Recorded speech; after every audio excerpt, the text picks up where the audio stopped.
Professor. This time I prepared the presentation for this research paper, which is end-to-end optimized image compression by these given authors. So the problem they are trying to solve is around when we talk about image compression, we usually think of formats like these one, like GPG and GPG 2000. Why? Because these are very fast, but also we can say these are not always very smart, especially when we have to deal with quality at low file sizes. So now traditionally these codecs work in, we can say, separate blocks, like one part does this transformation and other does quantization and the other one is doing entropy coding.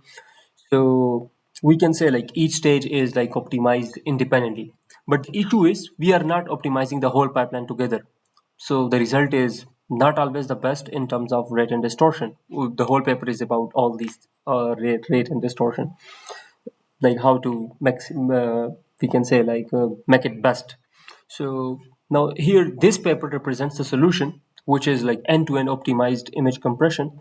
So the authors have tried to train the entire compression system, we can say jointly, this one, so in one place, using neural networks to find the best trade-off between compression rate and image quality, which is in terms, we can say, rate and distortion. So if you talk about like this whole framework, like how it is, like what's the key idea is.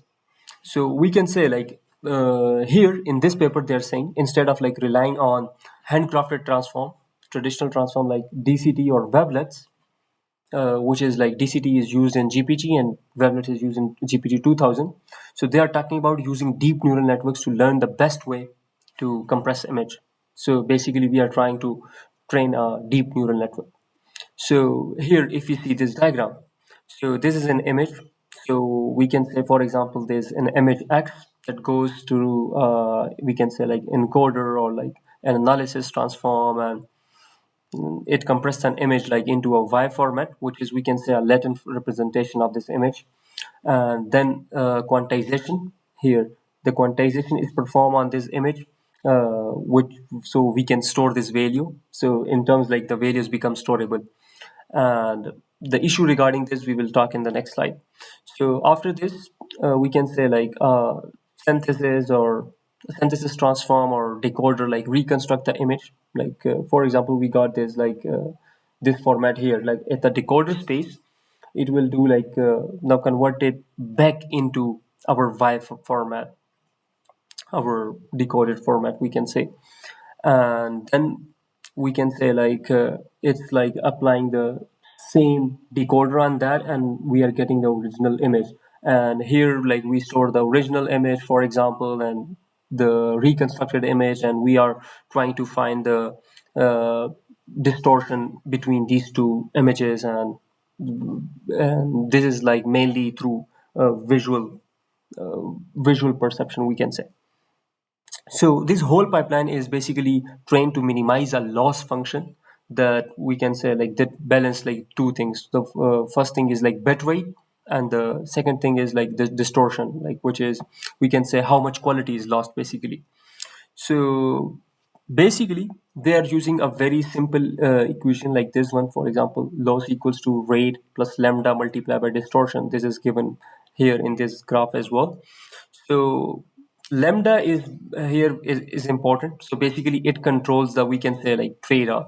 So lower the lambda is, it means like better quality, and higher the lambda is, so we can say like more compression, because it directly changes the distortion, in terms changes the loss.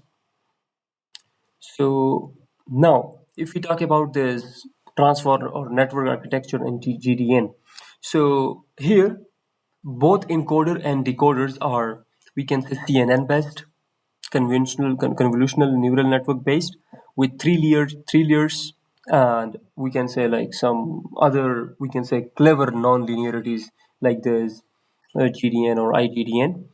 So, but here, like in traditional neural networks, mostly we use ReLU or sigmoid as an activation function.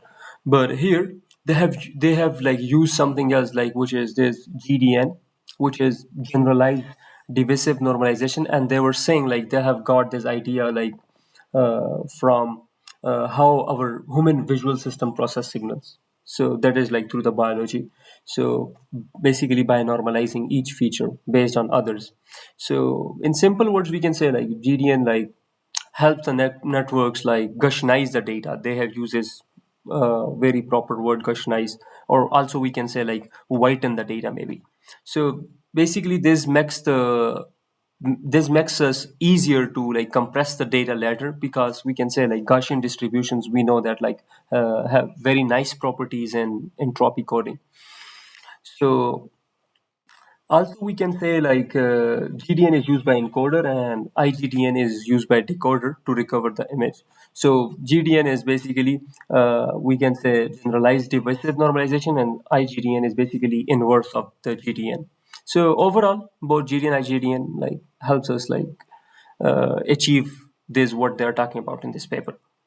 So now the next thing they were talking about, like what was like the optimization and training challenges they got, like for implementing this architecture or implementing this idea. So basically, they were saying like this whole system they have talked about is not very straightforward, and that's all because of, they say like because of quantization. So the problem is quantization is not differentiable. So it's like rounding values, and but we cannot compute gradient through that. So how we will we can say like how we will train it. So what they represent the solution is, so they do like basically approximate quantization with uniform noise during training. So it's, we can say like it's a trick basically to make it differentiable. So to just like approximate the quantization values. So the full loss function we can say like becomes like something like that.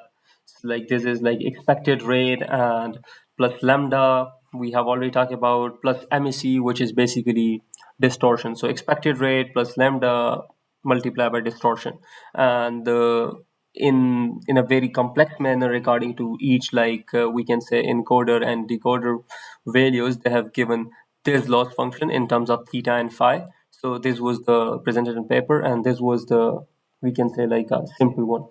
So using this, the model learns like basically how to represent image features, how to reduce bits, and basically how to reserve the quality. So all together these things. So also if you see this diagram, so this diagram basically represents like we can say like discrete versus continuous approximation. So this left one plot basically it compares the real quantization. There is like real quantization, there's on x-axis, and the other one represents the error due to a uniform noise. So we can say like the points, all these points lie very close to the diagonal.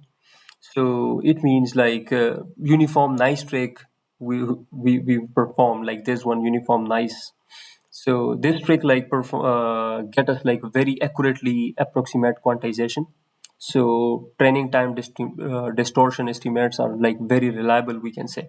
And this right plot basically, so x-axis represents the direct entropy, and the y-axis is representing differential entropy, which is like bits per pixel, we can say, both in terms of. So again, these points are like very, we can say like close to diagonal. So it means like the entropy estimate like during training makes the true rates as well. So we can say like overall both approximation like nice for quantization and continuous densities for this entropy, like both are working very perfectly like using this solution. So the final results or final takeaways, if we talk about like what they did is, so basically they tested their method on a large data set and evaluated it using like this special MS and SSIM trick technique, we can say, which is, we can say like a better perceptual quality metric than MSE, it's a mean squared error. So and the result we can see here, like this one result, the first one is from the GPG. So the nearly same conditions were used, and this is our proposed method, and this is our GPG 2000 method. And using like our perceptual quality, we can we can judge it like very quickly, like this one, the middle one, which is the proposed method, is performing very well. And also if you see the values, like the PAPSNR values, for example in Luma component, here it is like under the same condition it is like 24.85, and here it is 27.01, and we know that like the greater the PSNR and better the results are. So also in the chroma value, in the color component, the PSNR value here is 29.23, and here it is 34.16, which is like very much better than the other one. And here it will here it achieved 26.61 in Luma component, and here it achieves 27.01, and here 33, and here 34. So this method, which is like a whole pipeline together, that is like performing very well.